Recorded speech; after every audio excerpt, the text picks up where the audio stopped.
Hello everyone, welcome to Knowledge Centric. आज हम discuss कर रहे हैं डीएफसीसीआई क्वेश्चन पेपर का थर्ड पार्ट। अब तक हमने 5+5 10 क्वेश्चन डिस्कस कर लिया है। तो आज स्टार्ट करेंगे क्वेश्चन नंबर 11 से। तो आइए स्टार्ट करते हैं इसको। क्वेश्चन नंबर 11 कह रहा है अ सेमी कंडक्टर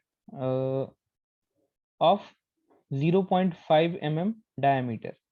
तो इसका जो डायमीटर दिया हुआ है वो 0.5 mm है और रेजिस्टेंस दिया हुआ है, रेजिस्टेंस है 400 ओम। कह रहा है find the resistance of the same length, यानी एल जो है दोनों के केस में सेम है, यानी कि L1 और L2 आप इक्वल कह सकते हो, लेंथ सेम है। If its diameter is double, यानी कि अभी जो डायमीटर डी है जो 0.5 है, अभी वो बाद में डबल होके मान लो 1 mm हो गया, यानी कि हमारा D2 है। ठीक है। अच्छा, तो एक चीज देखो ध्यान से, अपने को एक फार्मूला पता है, R = ρ L/A। बहुत फेमस फार्मूला है। अच्छा, यहाँ एरिया जो होता है वो होता है पाई आर स्क्वायर, या फिर होता है पाई D²/4, है ना। अगर आप डायमीटर के केस में देखोगे तो, है ना, आर के जगह पर D/2 लिखोगे तो आपको ये मिल जाएगा। यानी कि एक चीज देखो, एरिया जो है वो यहाँ से, एरिया जो है वो डायरेक्टली प्रोपोर्शनल है किसके, डायमीटर के स्क्वायर के। ठीक है। यानी कि अगर एरिया पहले मान लो 0.5 होगा, ठीक है, A1, तो D1 मान लो। अच्छा, अगर A2 की बात करें तो हमने क्या करा, डायमीटर को डबल कर दिया। तो अगर डायमीटर को डबल किया तो A2 जो है वो पहले पहले के एरिया का कितना हो गया, 4 गुना हो गया या नहीं हो गया, यानी कि A2 = 4A1, कुछ ऐसा। आप चाहो तो वैल्यू भी रख के देख सकते हो, लेकिन वैल्यू रखने की जरूरत नहीं है, सीधे सीधे देखो एरिया D² के प्रोपोर्शनल है, डायमीटर के स्क्वायर के प्रोपोर्शनल। यानी कि अगर डायमीटर डबल है तो एरिया भी क्या हो रहा होगा, 4 टाइम्स, क्योंकि डी का स्क्वायर है। यानी कि अगर पहले रेजिस्टेंस R1 था, रेजिस्टिविटी तो सेम ही होती है मटेरियल की, क्योंकि मटेरियल चेंज नहीं हो रहा है, लेंथ भी सेम है। तो एरिया जो था वो मान लो A1 था। अभी अगर R2 हो गया तो रो और एल तो सेम है, लेकिन एरिया जो है A2, और A2 भी क्या है, जो पहले का एरिया है उसका 4 गुना हो गया। यानी कि अब ध्यान से देखो, जो रेजिस्टेंस है वो एरिया में इनवर्स रिलेशन है ना। इसका मतलब अगर हम आर इन दोनों इक्वेशन को मान लो इक्वेशन 1 है, ये इक्वेशन 2 है, अगर इन दोनों इक्वेशन को R1/R2 करें तो हमें क्या मिल जाएगा, A1/R1, यानी कि 4A1/A1, ऐसा, है ना। आप इसको कैलकुलेट करके देखना, ऐसा ही आएगा। यानी कि R1/R2 जो है वो है 4 के इक्वल। अभी देखो R1 कितना था, R1 था 400 ओम, तो R2 कितना होगा, तो 400 डिवाइड बाई R2 = 4, यानी कि R2 की वैल्यू आ जाएगी 100 ओम। ठीक है। ये भी वैसे भी कैलकुलेट इतना नहीं करना, अगर आप ध्यान से इसको थोड़ा सा लॉजिकली सोचोगे तो बहुत इजी है ये, है ना, सीधी सीधी बात है। अगर डायमीटर डबल हो रहा है तो एरिया 4 टाइम्स हो जाएगा, एरिया 4 टाइम्स हुआ। और रेजिस्टेंस और एरिया में इनवर्स रिलेशन है, यानी कि अगर एरिया 4 गुना बढ़ रहा है तो रेजिस्टेंस 4 गुना घट जाएगा, यानी कि 400 का 100 हो जाएगा। ठीक है। तो ये हमारा क्वेश्चन नंबर 11 था। नेक्स्ट है, a resistance of 10 ohm is connected in series with two resistance each of 15 ohm arranged in parallel। यानी कि देखो कह रहा है क्वेश्चन में, एक रेजिस्टेंस है 10 ओम का, इसके साथ दो रेजिस्टेंस और कनेक्ट हैं, और वो दोनों रेजिस्टेंस एक दूसरे के साथ पैरेलल में कनेक्ट हैं। एक दोनों की वैल्यू है 15 ओम। ठीक है, ये पहले स्टेटमेंट तक है। What resistance must be shunted across the parallel. अब इन दोनों पैरेलल के अक्रॉस एक और रेजिस्टेंस, वो शंट मतलब एक और रेजिस्टेंस पैरेलल में लगाने को बोल रहा है। मान लो हमने लगा दिया आर, ठीक है, जिसकी वैल्यू हमें नहीं पता, उसने नहीं दिया, parallel combination, so that total current taken shall be. यानी कि अब देखो टोटल करंट, यानी कि अब मान लो इसको हमने एक सर्किट बना दिया, मान लो ये पूरा सर्किट है एक ऐसा, ये टोटल करंट कितना ड्रॉ कर रहा है, टोटल करंट ड्रॉ कर रहा है 1.5 एम्पियर, और वोल्टेज कितना अप्लाई किया है इसके क्रॉस, वोल्टेज अप्लाई किया है 20 वोल्ट। ठीक है। अच्छा, अब एक चीज देखो, हमें ये तो नहीं पता कि इस आर की वैल्यू कितनी है, ठीक है, लेकिन अगर इसको पूरा सॉल्व करें तो हमें टोटल आर मिल जाएगा। लेकिन अब एक चीज देखो, टोटल आर हमें यहाँ से भी तो मिल सकता है, टोटल वोल्टेज पता है, टोटल करंट पता है, तो आर टोटल निकाल सकते हैं क्या, आर टोटल क्या आ जाएगा, 20 डिवाइड बाई 1.5। तो अगर आप 20 डिवाइड बाई 1.5 अगर आप करते हो तो आपको वैल्यू मिल जाएगी इसमें 20 डिवाइड बाई 1.5 करने से वैल्यू, ये मुझे कैलकुलेट करना पड़ेगा शायद, 20 डिवाइड बाई 5, 1.5। चलो इसको अभी इसको ऐसे ही छोड़ देते हैं, 20 डिवाइड बाई 1.5 को, ठीक है। अच्छा अब एक चीज देखो कि अगर हम इसको सॉल्व करें इसको, तो ये क्या है, सबसे पहले 3 रेजिस्टेंस पैरेलल में है, तो सबसे पहले इन दोनों को पहले सॉल्व करते हैं, 15 और 15 को। तो कितना आ जाएगा, 15 इंटू 15 R1 इंटू R2 अपन में R1 प्लस R2, ठीक है, ये आ जाएगा 7.5 ओम। यानी कि जब इन दोनों को सॉल्व किया, इस 15 और इस 15 को पैरेलल में, तो हमें मिल गया 7.5। अब वो 7.5 इस R के साथ क्या है, पैरेलल में है, क्योंकि हमने सिर्फ अभी 2 ही रेजिस्टेंस को सॉल्व किया है, तीसरा रेजिस्टेंस भी उसके साथ पैरेलल में है। यानी कि अगर इसका हम कंबाइंड निकालें तो वो कितना आ जाएगा, 15 और 15 को सॉल्व करके 7.5 into R divide by 7.5 plus R, ठीक है। ये हमारा आ गया टोटल पैरेलल कॉम्बिनेशन का। उसके साथ अभी 10 ओम क्या है, सीरीज में कनेक्ट है। यानी कि अगर हम टोटल आरटी की बात करें, टोटल आरटी कितना है, 10 प्लस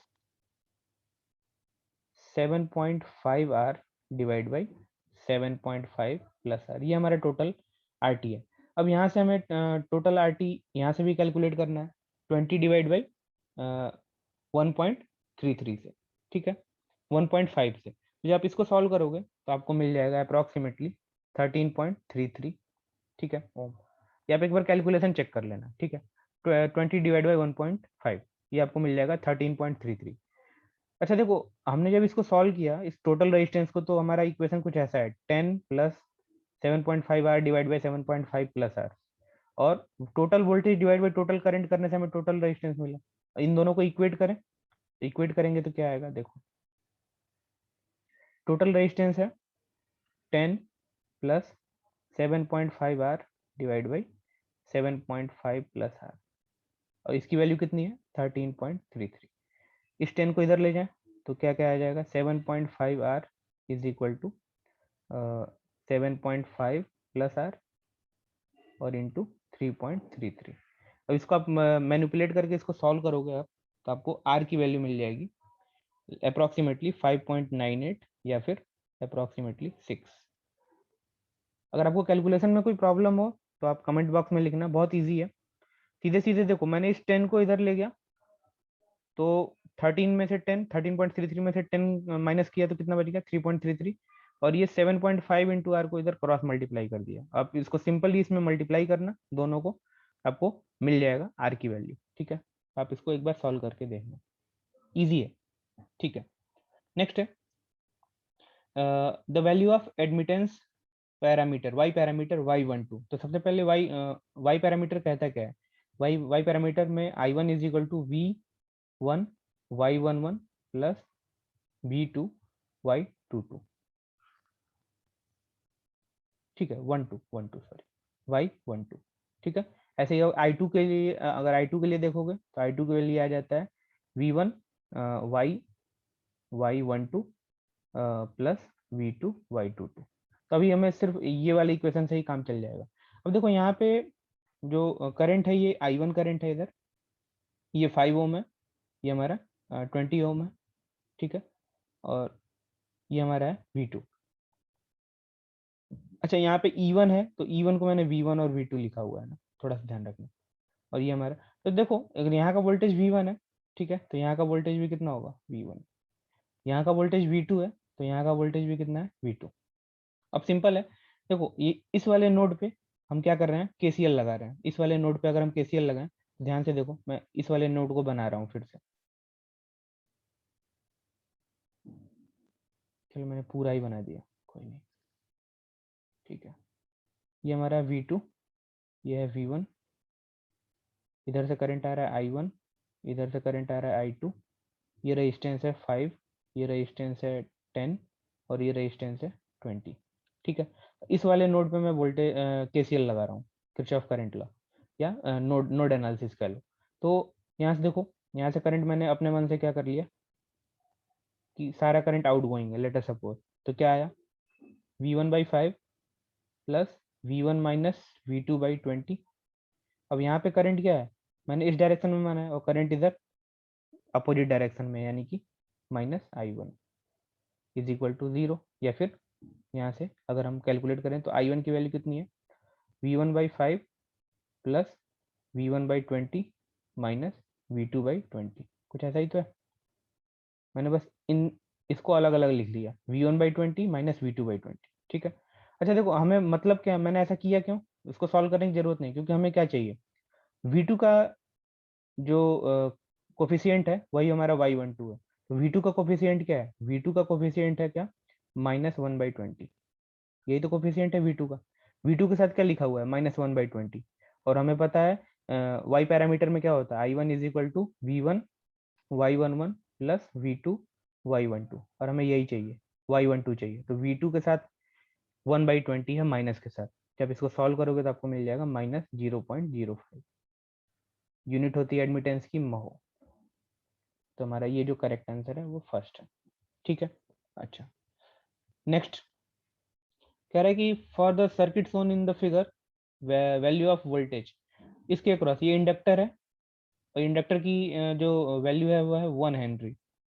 यहाँ पे रेजिस्टेंस है 1 ओम का, यहाँ पे रेजिस्टेंस है 1 ओम का, और ये है ई की पावर 80 और ये है ई की पावर बीटी, ठीक है। अच्छा, दो करंट सोर्स हैं, तो मान लो मैं पहले अभी एक एक करंट सोर्स को एक्टिव करता हूँ, ठीक है। तो एक करंट सोर्स को मैंने एक्टिव किया। अच्छा, आपको पता है अगर करंट सोर्स को एक्टिव करेंगे दूसरा करंट सोर्स ओपन सर्किट हो जाएगा, और यहाँ पे है ई की पावर 80। तो इधर जब ओपन है तो इस सर्किट का कोई मतलब ही नहीं है, ठीक है। 1 हेनरी, तो इसमें जो करंट जा रहा है इस इंडक्टर में वो कितना जा रहा है, ई की पावर 80, पूरा का पूरा ई की पावर 80, जब हम सिर्फ इसको एक्टिव कर रहे हैं। मान लो इसका नाम दे दिया मैंने आई डैश, तो आई डैश अपने को मिल गया ई की पावर 80, ठीक है। ऐसा मैं कर क्यों रहा हूँ, देखो क्योंकि हमें वोल्टेज चाहिए, और इंडक्टर के क्रॉस वोल्टेज होता कितना है, L/di/dt, है ना, यही तो वोल्टेज होता है। तो एल तो हमें पता है 1 हेनरी, लेकिन अगर आई पता चल जाए तो उसको डिफ्रेंशिएट कर देंगे तो हमें वोल्टेज मिल जाएगा, है ना। इसीलिए मैं करंट पता कर रहा हूँ, सबसे पहले इस इंडक्टर में करंट कितना है। तो एक बार इस करंट सोर्स को एक्टिव किया तो हमें करंट मिल गया ई की पावर 80। अच्छा, अब दूसरे वाले करंट सोर्स को एक्टिव करते हैं, तो जो फर्स्ट करंट सोर्स है वो क्या हो जाएगा, इनएक्टिव, सॉरी ये इंडक्टर है, और ये हमारा, ये इस बार ये वाला करंट सोर्स एक्टिव है, ई की पावर बीटी। ये है 1, ये है 1 हेनरी, और ये है 1 ओम। अब इस सर्किट का कोई मतलब नहीं, क्योंकि ये ओपन सर्किट है तो कोई करंट इधर फ्लो नहीं होगा, पूरा का पूरा करंट इधर ही फ्लो हो जाएगा। मान लो ये करंट मैंने बोल दिया I2 dash, sorry I double dash मान लो, तो I डबल डैश कितना आ गया, I डबल डैश आ गया, सीधा सीधा यही पूरा का पूरा करंट जा रहा है ई की पावर बीटी। यानी कि जो हमारा टोटल करंट है इस इंडक्टर में वो क्या है, देखो ध्यान से, ये करंट भी इधर जा रहा है और ये करंट भी इधर जा रहा है, यानी कि दोनों ऐड हो रहे हैं, यानी कि टोटल करंट हमारा आई कितना है, ई की पावर 80 प्लस ई की पावर बीटी। अब टोटल करंट पता चल गया इसमें, इंडक्टर की वैल्यू पता है तो वोल्टेज निकाल सकते हैं, तो वोल्टेज आ जाएगा, voltage is equal to inductor 1 henry, तो 1 लिख दिया, इंटू d/dt ई की पावर 80 प्लस ई की पावर बीटी, सिंपल 1। अब वोल्टेज कितना आ जाएगा, इसको डिफ्रेंशिएट करो तो आ जाएगा ए ई की पावर 80 प्लस बी ई की पावर बीटी। तो ये हमारा वोल्टेज आएगा ए ई की पावर 80 प्लस बी ई की पावर बीटी। तो ये हमारा करेक्ट आंसर है फर्स्ट वाला, ठीक है। तो नेक्स्ट बढ़ते हैं, नेक्स्ट क्वेश्चन है, इसको मैं सबसे पहले ड्रॉ कर दे रहा हूँ अलग से, क्योंकि थोड़ा सा देखने में प्रॉब्लम है। मैं फिर से एक बार इसको ड्रॉ कर देता हूँ, एक्चुअली पिक्चर क्वालिटी अच्छी नहीं है इसमें, इस इमेज की। ये हमारा है 6.8, ये हमारा है 4.7, और ये है 2.2 ऐसा, और ये करंट है आई, ठीक है। और यहाँ का वोल्टेज दिया हुआ है 12 वोल्ट। ये हमारा क्वेश्चन है, और कह रहा है कि calculate the effective resistance and supply current. तो सबसे पहले total current, total resistance calculate करते हैं। टोटल रेजिस्टेंस कैलकुलेट करने का मतलब, सबसे पहले मान लो हम इन दोनों को सॉल्व करते हैं, दो रेजिस्टेंस पैरेलल में, ठीक है। मेरे लिए थोड़ा आसान होता है दो रेजिस्टेंस पैरेलल में सॉल्व करना, तो मैं इसको सॉल्व कर रहा हूँ। दो रेजिस्टेंस पैरेलल में R1 × R2 divide by R1 + R2, इसको सॉल्व करोगे तो आपको आ जाएगा 2.7 2.779, एक बार कैलकुलेट करके देखना। अच्छा, यानी इन दोनों को सॉल्व किया तो हमें क्या मिल गया, 2.779। उसके साथ ये 2.22 क्या है, पैरेलल में है। या फिर चलो मैं एक बार अलग से फिर बना देता हूँ। जब हमने इन दोनों को सॉल्व किया तो हमें एक रेजिस्टेंस मिला, क्या, 2.779। उसके साथ एक और रेजिस्टेंस अभी भी पैरेलल में है, उसकी वैल्यू है 2.2। ठीक है, यहाँ पे करंट है आई और टोटल वोल्टेज है 12 वोल्ट। अब ये दोनों अभी भी पैरेलल में है, तो पैरेलल में इन दोनों को भी सॉल्व कर लेते हैं। कितना आ जाएगा, 2.779 इंटू 2.2 डिवाइड बाई 2.779 प्लस 2.2। इन दोनों को जब सॉल्व करेंगे तो हमें मिल जाएगा टोटल रेजिस्टेंस 1.2279, या फिर आप इसको कह सकते हो 1.23 अकॉर्डिंग टू आंसर, है ना। या फिर एग्जैक्ट जो है 1.2279 है। तो ये हमारा आ गया टोटल रेजिस्टेंस। टोटल रेजिस्टेंस आ गया 1.23 ओम। अच्छा, अगर रेजिस्टेंस हमें पता चल गया, वोल्टेज पता है, तो क्या करंट निकाल सकते हैं। टोटल रेजिस्टेंस है 1.23, टोटल वोल्टेज है 12 वोल्ट, तो टोटल करंट निकाल सकते हैं। टोटल करंट कितना आ जाएगा, टोटल करंट आई आ जाएगा 12 डिवाइड बाई 1.23।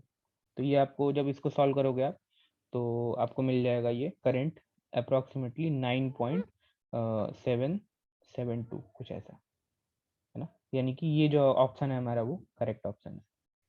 ठीक है, ये हमारा करंट है 9.7 और रेजिस्टेंस है 1.23, ये हमारा करेक्ट ऑप्शन।